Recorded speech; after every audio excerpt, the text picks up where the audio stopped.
જામનગરના જામજોધપુરના વેપારી પર લુખ્ખા તત્વો દ્વારા કરાયેલા હુમલાના બનાવના પ્રત્યાઘાતરૂપી જામજોધપુર સજ્જડ બંધ રહ્યું હતું। જામજોધપુરના 3000થી વધુ વેપારીઓ અને ગ્રામજનો દ્વારા રેલી યોજી મામલતદારને આવેદનપત્ર આપ્યું હતું। જામનગર જિલ્લાના જામજોધપુરમાં વધતી જતી લુખ્ખાગીરી અને રોમિયોગીરીના સંદર્ભમાં સોમવારે એક વેપારી પર લુખ્ખા તત્વો દ્વારા કરાયેલા હુમલાના બનાવના વિરોધમાં ગ્રામજનો તેમજ વેપારીઓ દ્વારા જામજોધપુર બંધનું એલાન આપ્યું હતું, જેના સંદર્ભમાં જામજોધપુરના વેપારીઓએ રોષભેર બંધ પાળ્યો હતો। સમગ્ર જામજોધપુર સજ્જડ બંધ જોવા મળ્યું હતું। ઉપરાંત 3000થી વધુ વેપારીઓ તેમજ ગ્રામજનોએ ગાંધી ચોકથી એકત્ર થઈ રેલી યોજીને મામલતદારને આવેદનપત્ર પાઠવ્યું હતું। જામજોધપુર ટાઉનમાં છેલ્લા કેટલાય સમયથી વધતી જતી લુખ્ખાગીરી, રોમિયોગીરી, ઊંચા વ્યાજ વટાવના ધંધા તેમજ ટ્રાફિકના પ્રશ્નો, દારૂના વધતા જતા દૂષણો વગેરેના વિરોધમાં સમસ્ત ગ્રામજનો તથા વેપારીઓ દ્વારા સજ્જડ બંધનું એલાન પાડ્યું હતું। સવારે અડધો દિવસ માટે તમામ વેપારીઓએ પોતાના વેપાર ધંધા રોષભેર બંધ રાખીને વિરોધ કર્યો હતો, જેમાં માર્કેટયાર્ડ દ્વારા સમર્થન અપાયું હતું। યાર્ડમાં પણ બંધ પાડવામાં આવ્યું હતું। ઉપરાંત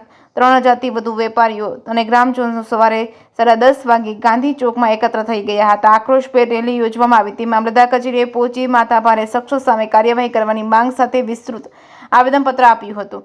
જે કેસની ગુજરાતી સાથે હર્ષલ ખંડેરિયા, જામનગર। જામજોધપુર કાયમ માટે શાંતિપ્રિય શહેર રહ્યું છે, પણ જામજોધપુરની અંદર હમણાં લુખ્ખા તત્વોનો ત્રાસ બહુ વધતો જાય છે।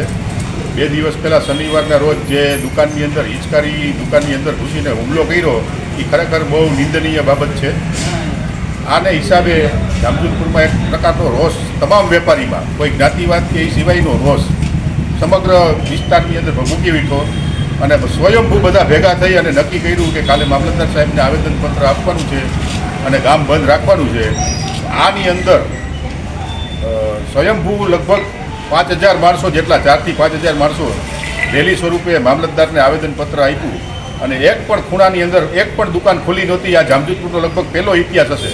આની પહેલાંના બંધના એલાનમાં કોઈ દુકાન કોઈ પક્ષવાદ હોય કે ઓલું હોય એને હિસાબે ખુલ્લું રહેતું હોય, પણ આ ઇતિહાસ એવો છે કે એક પ્યાલી પણ ચાની જામજોધપુરની અંદર મળે નહીં એવું સજ્જડ બંધ રહી।